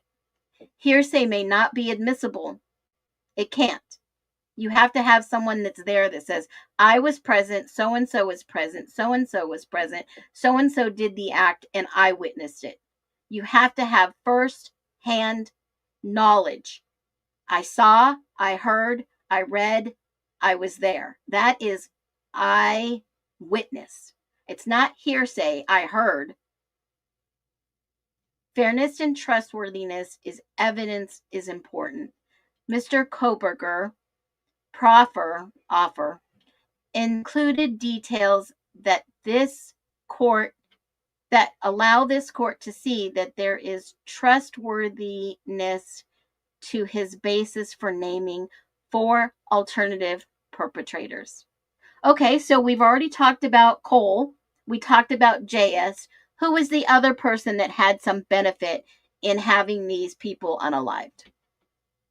Who was the other one that you would think, from reading all these documents, who else would be the third top suspect or person of interest? In your humble, alleged opinion, who else?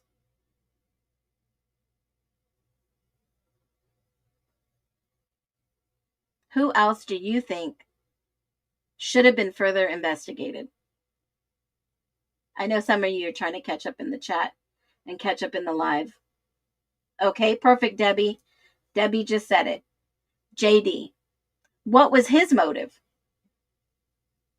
Was it because Kaylee figured out what happened to Hudson Lindo?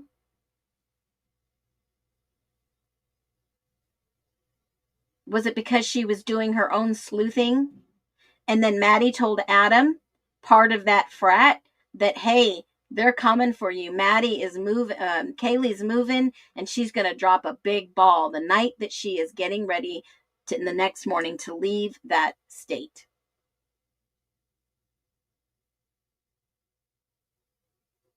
Absolutely. Abso-freaking-lutely. You're not going to ruin my future. You're not going to blame me. You were not there, or were you there, or are you hearing this third party? Somebody was there. Someone was there. Someone saw. Someone heard. Someone knew that they set up Hunter Lindo. They knew. Yes, there's a lot of gambling. Yes, there's a lot of drinking. Yes, there was a lot of alleged steroid usage among the frats and other people that were linked to this case. There were the whole theory of the cartel and the drugs. And I mean, guys, let's boil it right down to the middle. If the drugs were happening on campus, it wasn't that great. I mean, they weren't pushing millions of dollars through the U of I. They get them hooked in college. They go out and they're professionals. They're still hooked. Some of them, you know, I'll give you an example. How about that? I'll give you an example. This is public knowledge. 100% public knowledge. Let me just give you an example of some of their friends. Okay? Here we go. Let me share this. This is just an example of what was going on at the school. Mason Bangerman. You can go look him up, right? Anybody can see who he is, what part of the frat he was, who he was involved with. You know, just telling you the way it is. This is life. This is real, raw, truthful. Okay? It's not to out anybody. It's not to, I'm giving you an example that's public knowledge.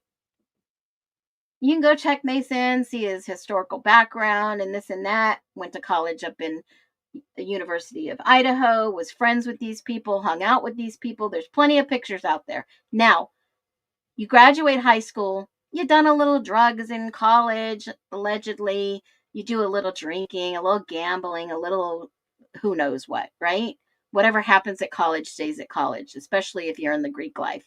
Now, with that being said, when you leave that environment, what do you take with you when you leave college? You take away friendships, long-lasting brotherhood. You do all this stuff, okay? But they hook you in college because they know you're going to get that almighty degree. They know you're going to get there and you're going to get a good job and a good paying job. And if you are hooked on drugs, you are going to become lifelong customers. Okay? It's a rumor. There's no truth. There's no evidence that Maddie fleshed any drugs. Somebody has inserted that narrative to where it's not even true. We don't know it. We can't prove it.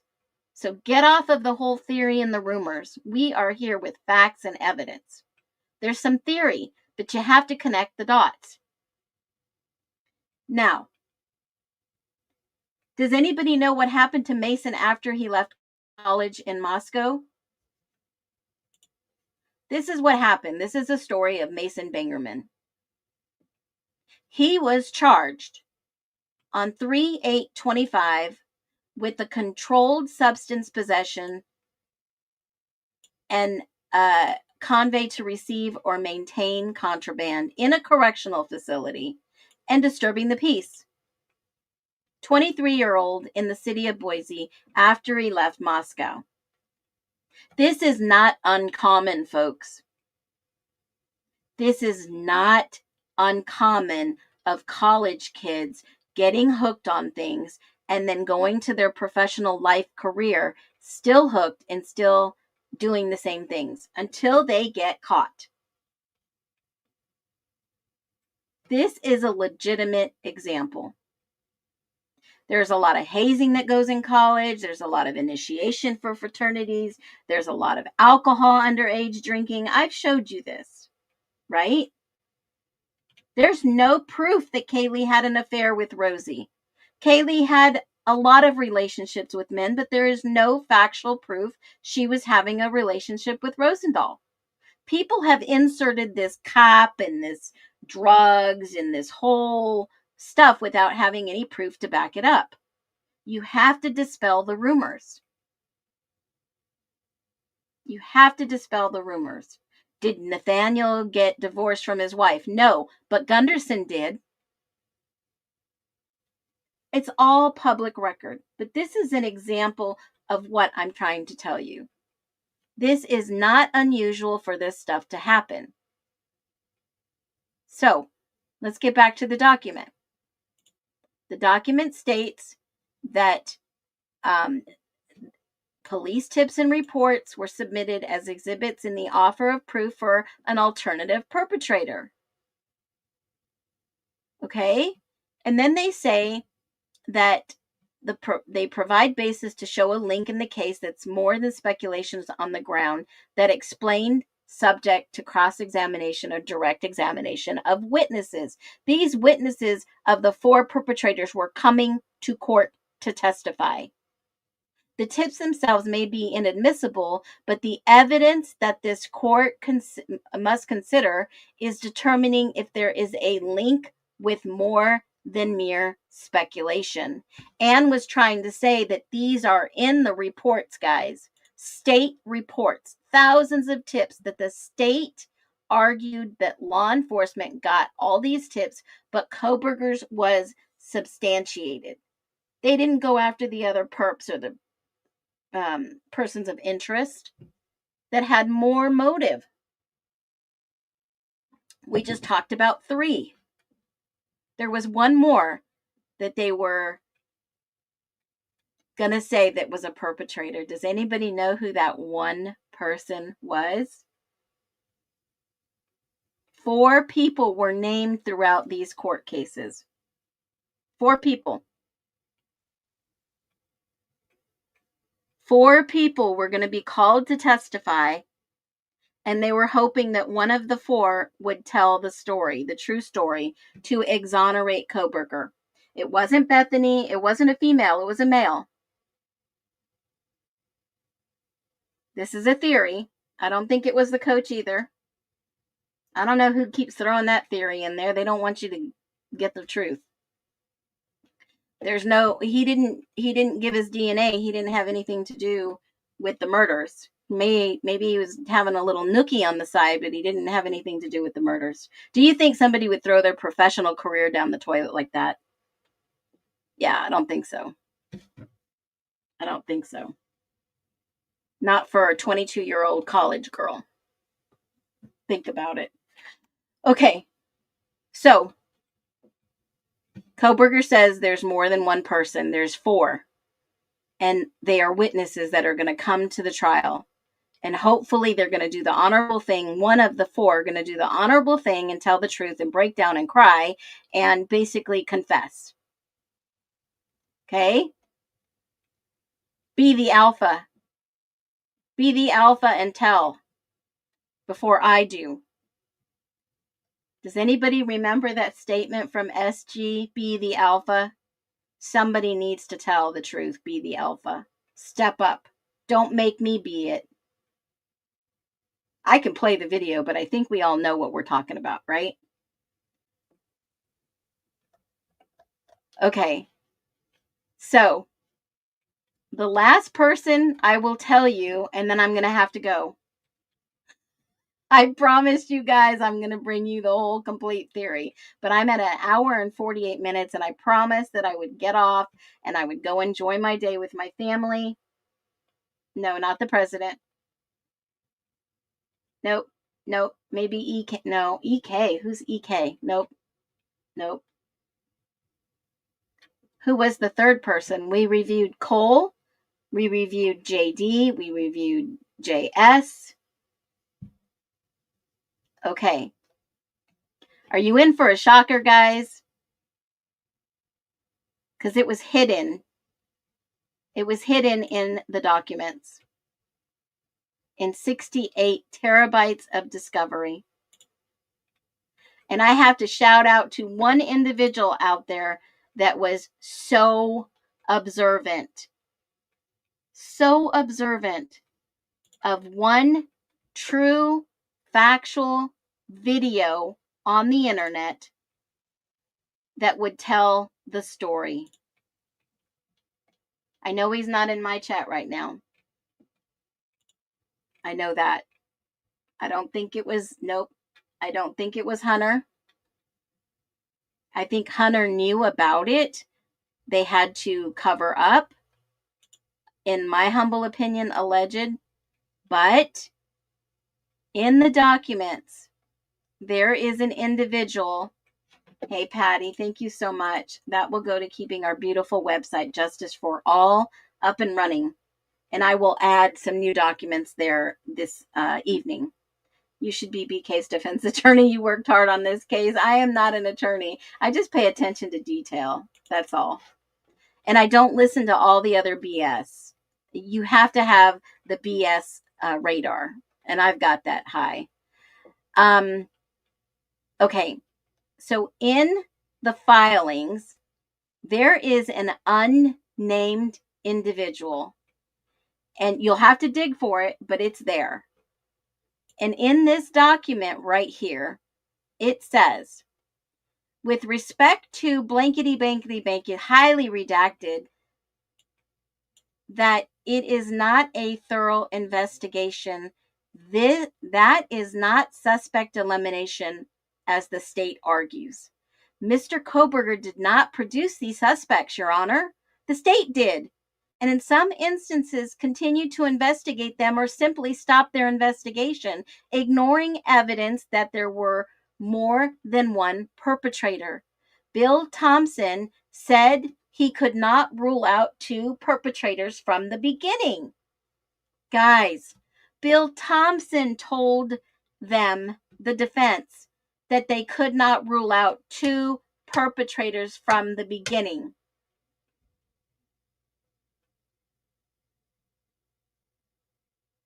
So if it was in fact not JD, because remember, it was said in the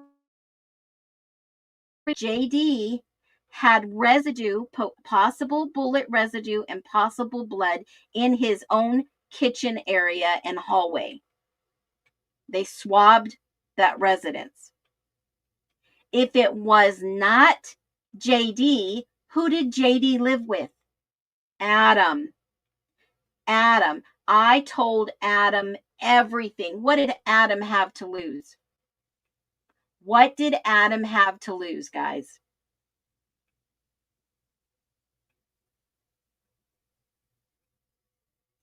What did Adam have to lose? Was Adam going to come forward and testify that, yes, these people, these other two people did it? There was actually 3 or 4. Okay. Now, if it was Adam that Maddie told everything to, and Maddie knew, was Maddie really the target? Was Maddie really the target? Was Maddie? Because Kaylee didn't have that conversation with Adam. Maddie did. Adam was also JD's alibi and vice versa. Absolutely.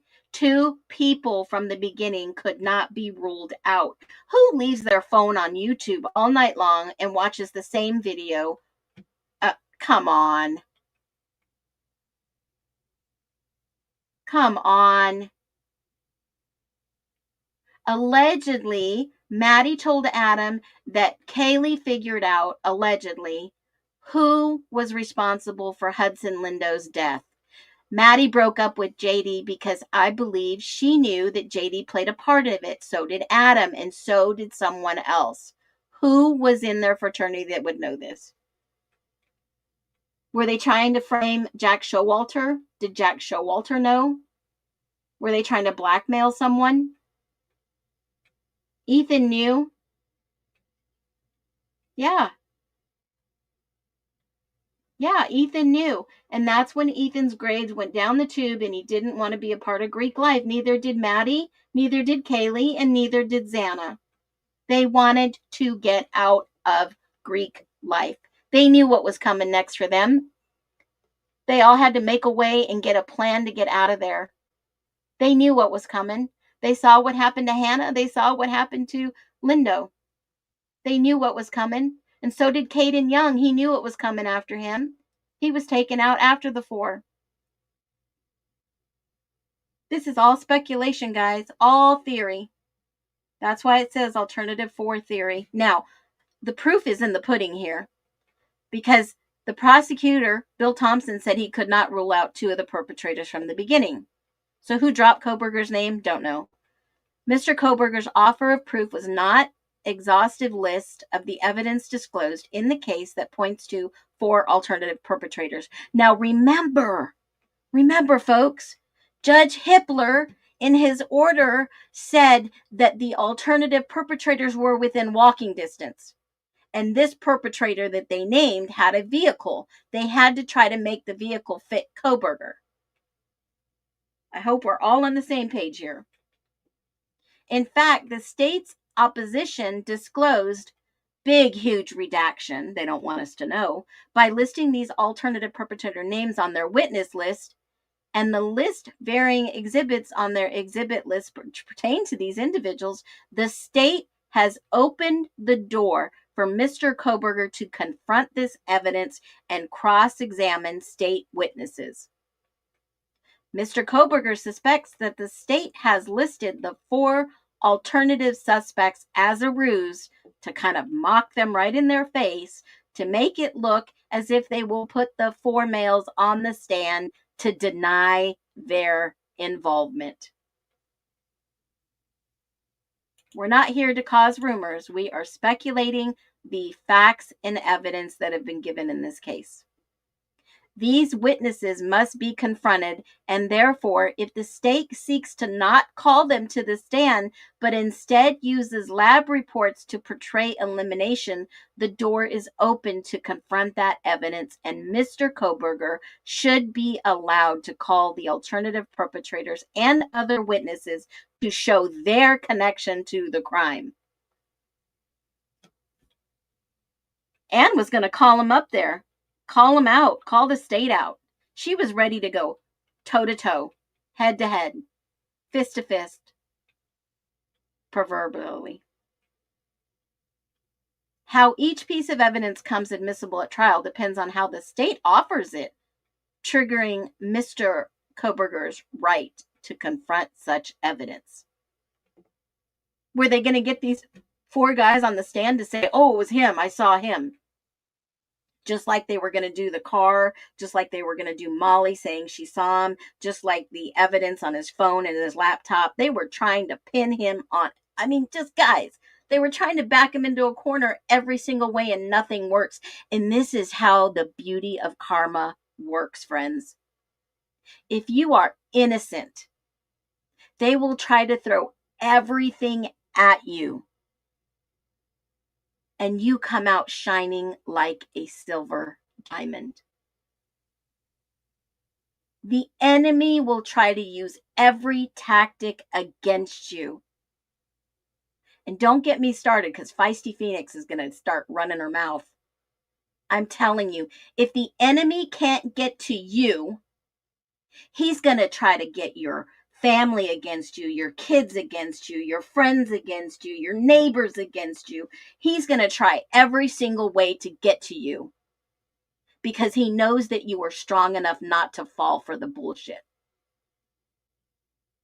I hope you guys are with me.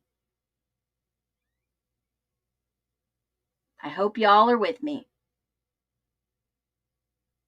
If the enemy can't get to you, He's going to try to open every door around you in your circle until it stops. Now,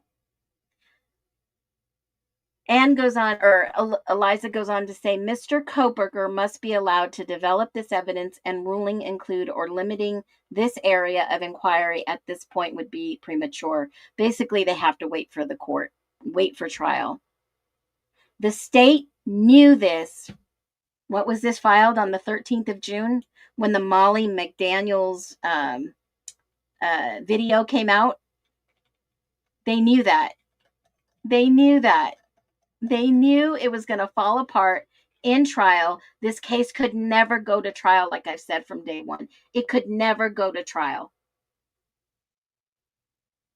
The corruption would be exposed faster than it would be this way, which they have still not released all the documents. September 19 will be another drop. September 19th will be another document opening up, drop, unrevealing, revealing, however you want to say it. But that's not the end of the story, folks. There's so much more. This case has just begun. What do I mean by that? We have got to be able to hold out to see Brian Koberger exonerated from all these hidden secrets and these red flags they've tried to bury. Be so freaking hungry out there for the truth that it will not stop you. Be so hungry that you'll find it. And stop. Use your discernment, use your gut instinct, use whatever it takes to see through the bullshit of those still trying to protect the individuals that were named in court. It was said, Sally, that Hannah was bullied. They said that she overdosed on her medicines, and that was not the truth per her brother. Now, I've not seen proof. He's got the autopsy. He has everything that he needs. And I hope that some way, somehow, justice comes in that case for Hannah. But however, somebody makes a very good point. Whoever did this, they're still free. I love that picture of your pet baby, your fur baby. I love it. So you all get out, enjoy your families today, get grounded, rub your feet on the ground, the sand, the water, the beach, the grass, whatever you do, and just enjoy your day out there today. Stay safe. And folks, I won't end it on be well. I'm going to end it on don't get Kobergered. Have a great day, everyone. No more hidden verdicts, no more secrets solved. Every voice is a weapon, every story be told. Innocent till proven guilty, that's our final decree. Under this constitution we stand forever free. Phoenix in the dawn, truth ignites the sky. Together we stand tall, no more asking why.